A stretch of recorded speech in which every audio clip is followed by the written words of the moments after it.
Okay. Hey, good morning and welcome to another episode of the 5 Year Career, the real estate advantage that you need, and why today we're going to talk about why new construction is a necessity. And here to help me with all of this is my good friend and partner, Mr. Skip Wiley, a serial entrepreneur, a fanatic marketer, and today a coach to many people who are now building their real estate careers as well. So, good morning, Skip.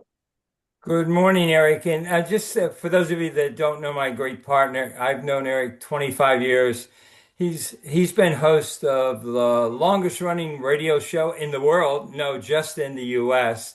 And that radio show is called The Real Estate Show. And we have a practice in our podcast to help real estate agents learn a little bit little bit more and become better at coaching clients, the people that we want to represent.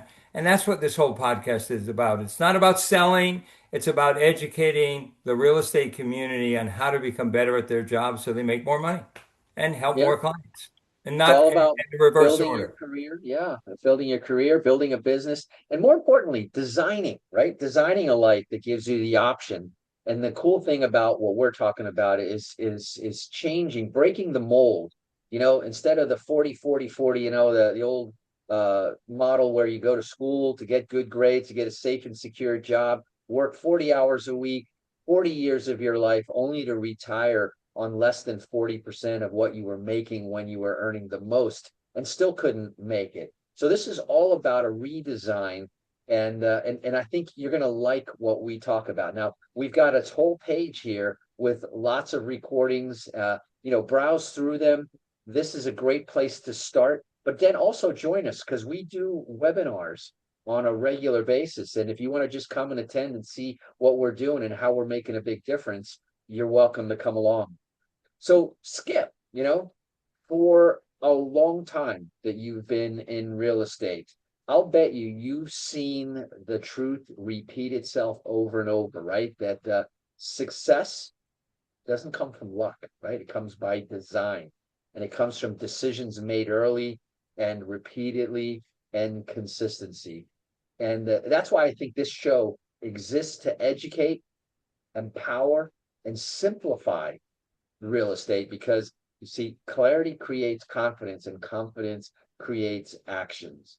What do you say, Skip? Well, Eric, I have to agree 100%.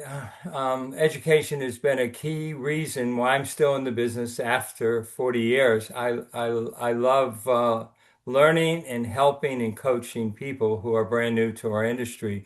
And if you're in it for the long term, rather than the short, fast buck, which most people fail. That's why 83% of the people who get a real estate license fail because they're in it for the short term, not the long term. Well, you're in the right place today. So, Eric, let's get in. Let's get into what we're going to talk about today. Sure. And let's start with this because, Skip, I say this all the time.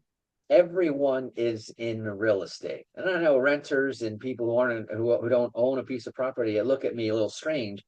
But if you think about it, everyone is in real estate. Do you agree, Skip?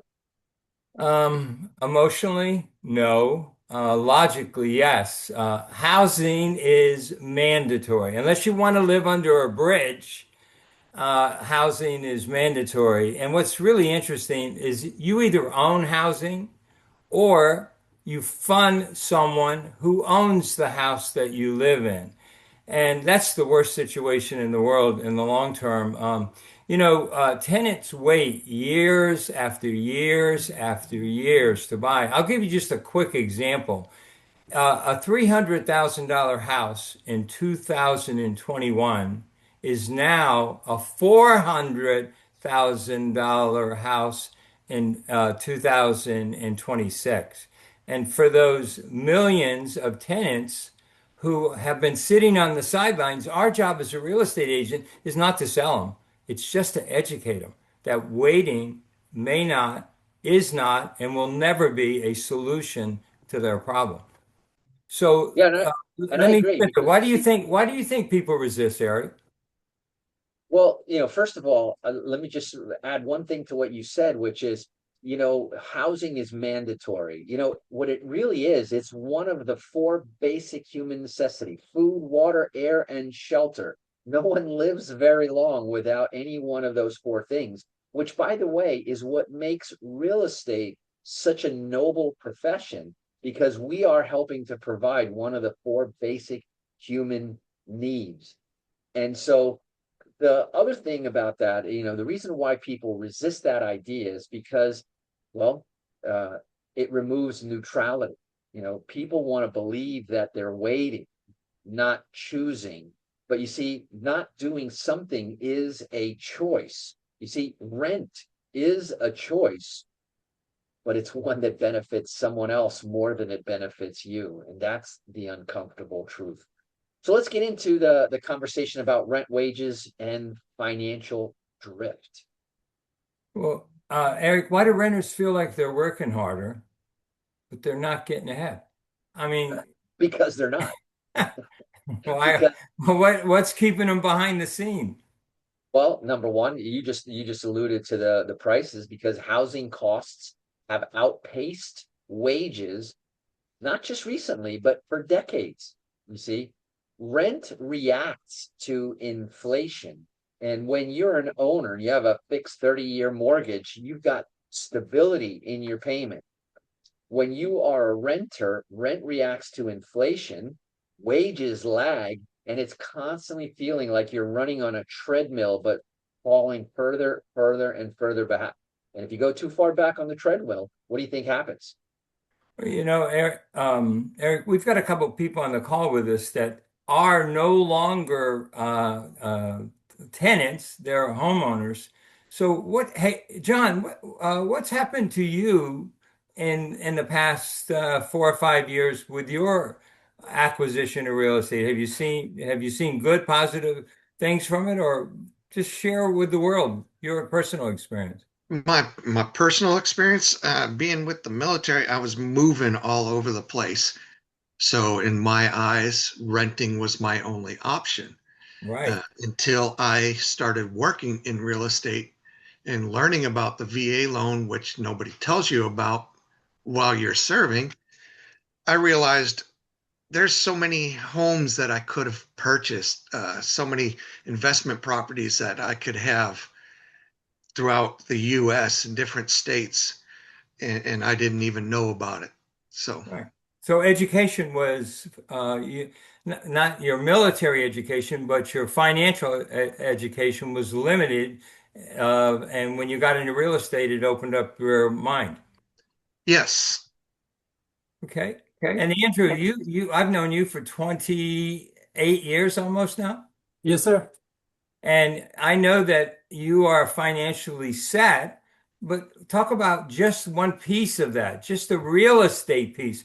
How is your home based on what you paid for it and what it's worth today? Just Well, thank you. So I bought my home a long time ago when, believe it or not, in a nice part of town, I paid 85,000 for it. It's going for over 500,000 now. And through the knowledge of real estate, when the equity grew on it, I was able to leverage that equity and invest into other real estate that's now giving me cash flow today. that's a very positive statement. Yeah. So I'll give you an example of what education will do. And this is a real life example here in Pensacola. I worked with a couple not too long ago. They were renting a three-bedroom house. And Eric, as a landlord, as the automatic landlord, what do you do every year with your tenants at the end of the year that increases your income? What do you do with your tenant? Raise the rent. Raise the rent. And that is pretty common for most landlords around the world, not only in Pensacola. Well, this young couple had lived in this house for 4 years, and every year for 4 years, the landlord raised the rent. And they weren't reckless. They were financially solid people. They were just worn out from increasing rents. So what happened is they bought new construction. And I advise them, and we as agents want to advise people that not all new construction is good new construction. There's better places and locations and better builders. But this person bought a new construction in a growing suburban corridor. Growth. Buy where growth is. Buy where the new schools are going to be. And so they bought that property, and they bought it because the builder offered major concessions, price reductions, paid their closing costs. So as part of our education process, we need to find tons of people like John who are military, who and not only military but non-military, who actually just don't know that they can buy a property, and new construction, folks, is the way to do it today. So, Eric, so the win wasn't just financial. Talk about the benefit for that person. Was it emotional as well?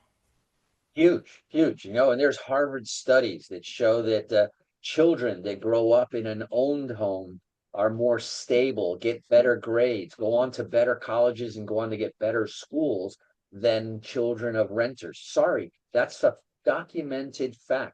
There's lower teenage pregnancy, there's lower drug abuse. So it's way more than just, I mean, the finance is very, very strong. Between the income possibilities, the equity possibilities, the all of those, but it was emotional stability and control as well, and that changes everything.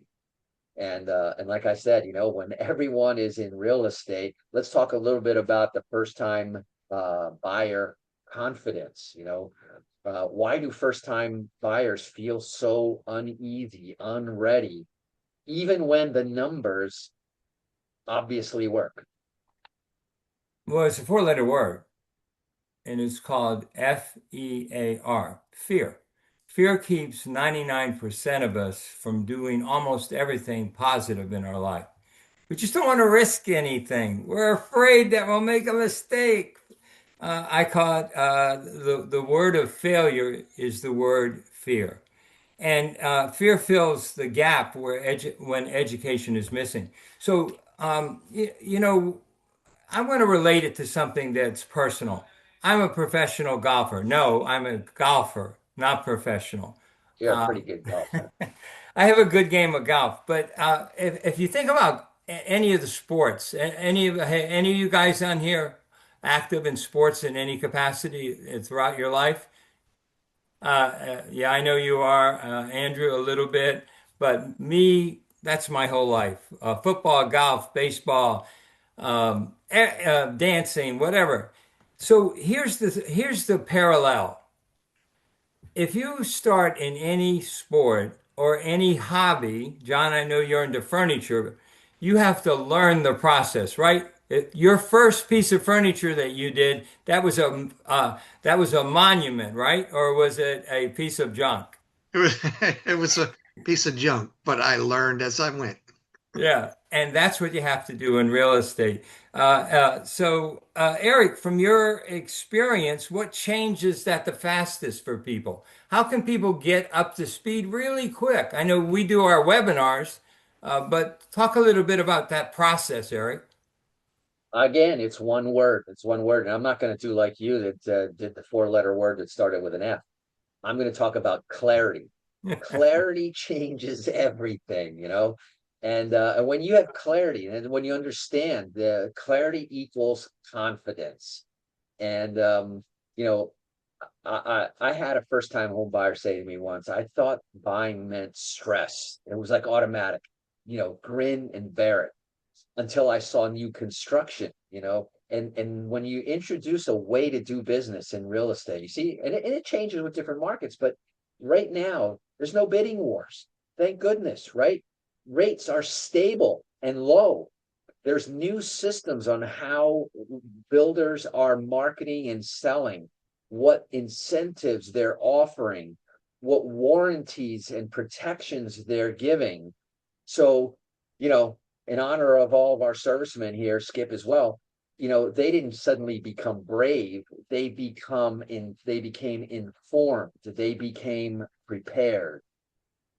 Yeah, and that is a big part. I think the reason why so many tenants wait so long is they don't get informed. They get partial and hey, some of the worst information I got, and I love my parents dearly, but some of the worst financial information I ever got in my life was came from somebody who loved me, my mother and father. They weren't financial wizards, and I listened to them for advice for a short while until I got out of my household. But And then came the internet. Now everything is true. yeah, yeah, of course, yeah. Believe it, if it's on the internet, it's got to be true. So Eric, people say I'll wait until things calm down. I'll wait until things get better. Is waiting a good idea? No, no, waiting is expensive. Waiting doesn't move the football forward. And while for some people waiting feels safe, it isn't, because rents, the cost of living keep adjusting upward. I keep reminding people today, I don't know what the exact number is. There's 8 billion people on planet Earth. And if every couple had one more kid, right? What would happen? Look at what happens. The population is ever growing, therefore the demand is ever growing, and that's why you have the inflation, because there's more people competing for those fewer rental properties. But ownership, okay, protects you against that. Ownership absorbs inflation. In fact, in many cases, inflation is good for real estate owners, horrible for renters. So let me So ask you, what do yeah. you say to people who want to perfect timing, Skip? I tell them there is never a bad time to buy real estate. You just have to have the right counsel, the right coaching, the right mindset to do it. But what you really need is you need an education, you need a goal, and you need a plan.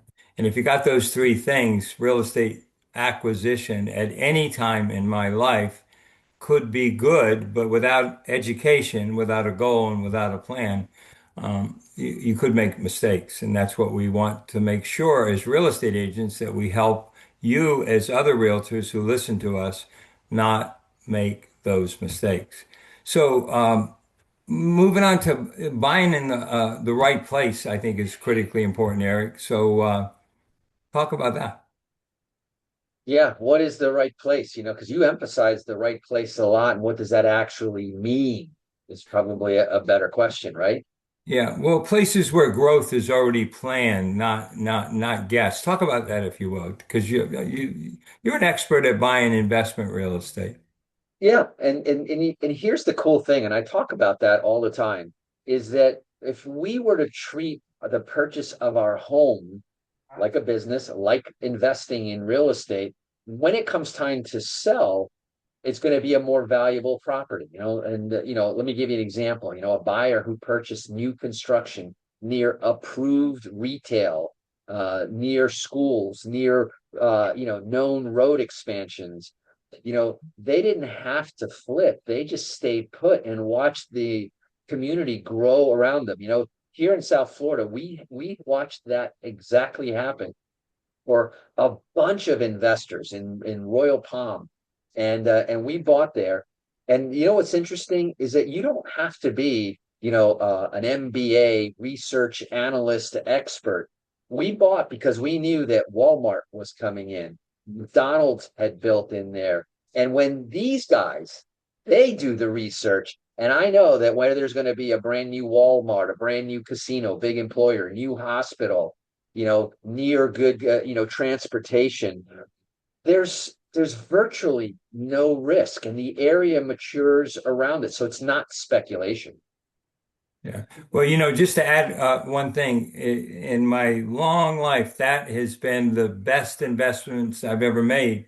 Finding where the growth is going to be, buying in the growth early, and watching the equity build up in those properties, and that's critically important. But Eric, why has new construction become a necessity now, not just an option? Well, number one, because uh, there's a lack of inventory, right? There is an ever-growing demand, like I mentioned before. And the neat thing about new construction, right? It removes a lot of the early ownership costs and risks, expensive repairs, hidden defects in a property because it comes brand new, never used, and with all sorts of warranties. And when we talk about in our fearless first time home buyer workshop, one of the things, even though it's brand new construction, we still do all the inspections to make sure that everything turns out exactly as we plan them. So that's probably one of the safest ways to buy a home is through new construction. Well, let's me do this, Eric. Let me ask you, as a landlord and as an owner of lots of real estate, uh, why do first-time homebuyers have to be concerned about repair shock? Talk to me about that as a guy who owns a ton of real estate. Yeah. Well, number one is that, the expenses of older properties is real. So we have to factor that into our numbers. But let's just talk about human psychology, right? When a first time home buyer finally makes up their mind to go to convert from being a renter to becoming a homeowner, they start thinking about their dream home.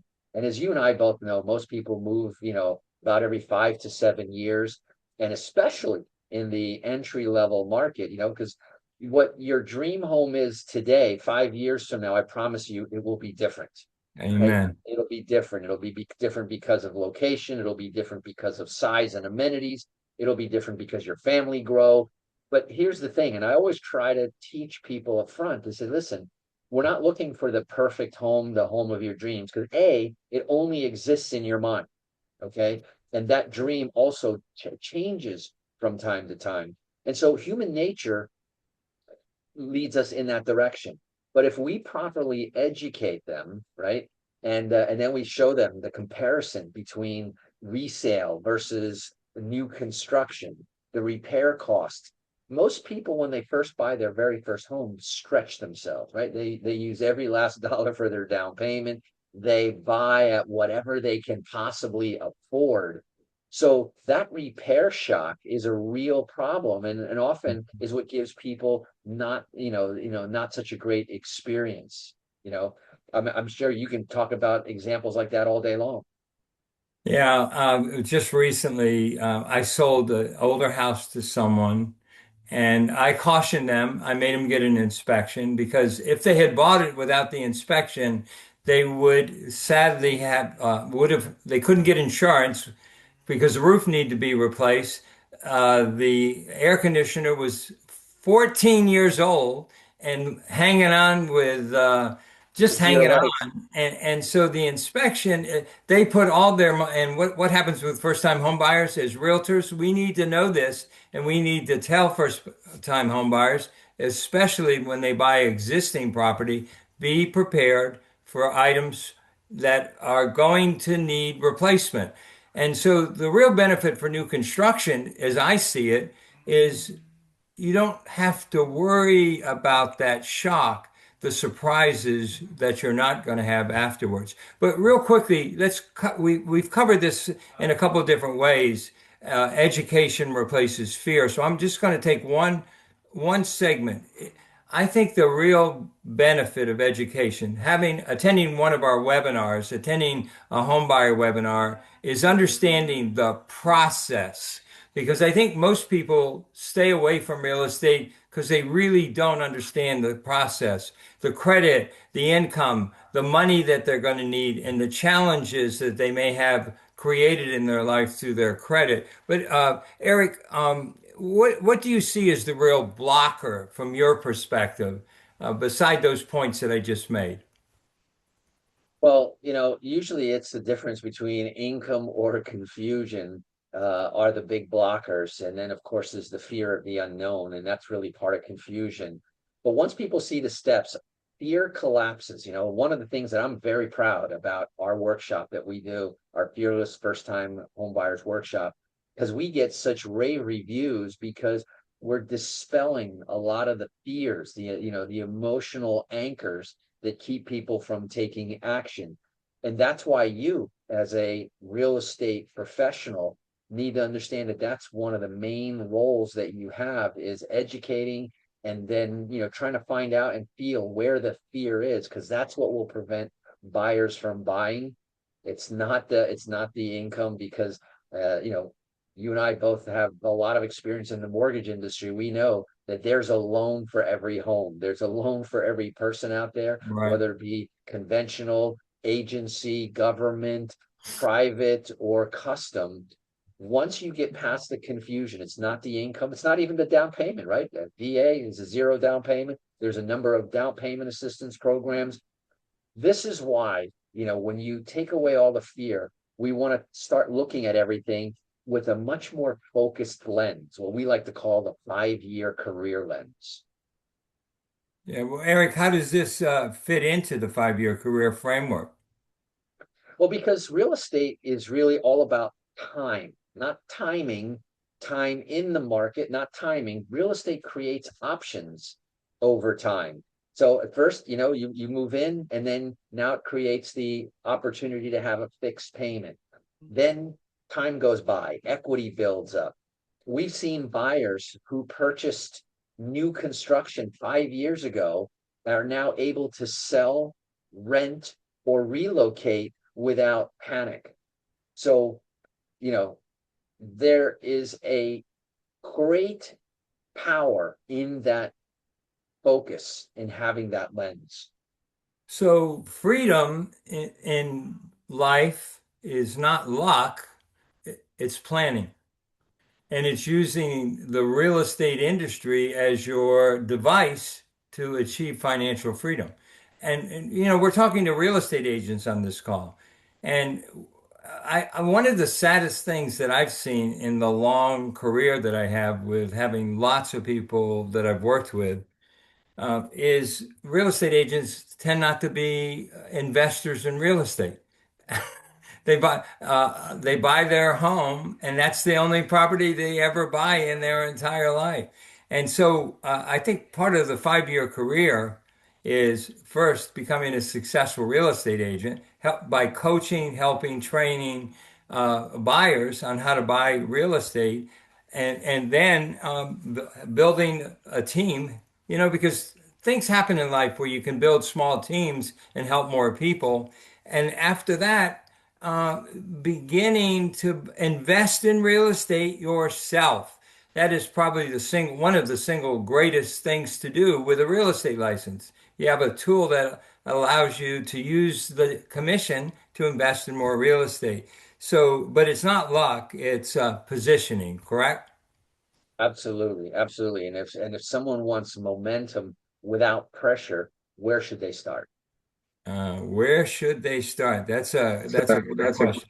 Well, I'll tell you the three things that everybody should do when they get ready to buy a piece of real estate or invest. First is you want a financial snapshot. You want to know where you are financially, because there are times in my life where I couldn't afford to buy a piece of real estate, and I was forced to rent. That was short-lived.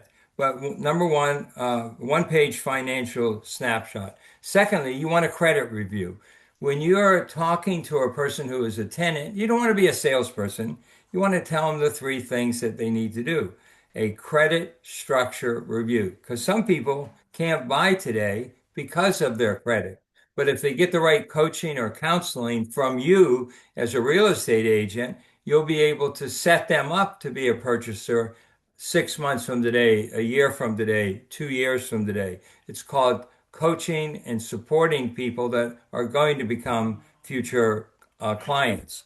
And finally, I will tell anybody today, if you're not exploring new construction, you're not thinking, because the opportunities in new construction are so much better for that first-time home buyer. But let me ask you this: what happens, Eric, once people get this? Well, actually, this is kind of like a pre-approval or a pre-qualification. So, what really happens after this? They do this for the typical first-time home buyer. Here comes the word clarity again, right? People stop guessing and they start deciding. And really, that's where everything begins, when the analysis and the what ifs and all this stuff finally ends. You've got to make a decision.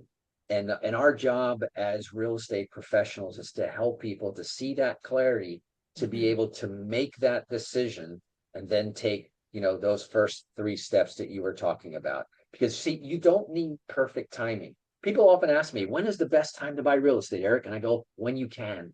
Okay, because real estate is also the most forgiving investment. I've bought properties that I thought, oh man, the only way I'm going to get this, this is a personal property that I bought with my family, and they fell in love with the house, and I couldn't negotiate, anything down. It was full retail value. The market was competitive, and they didn't want me to lose it.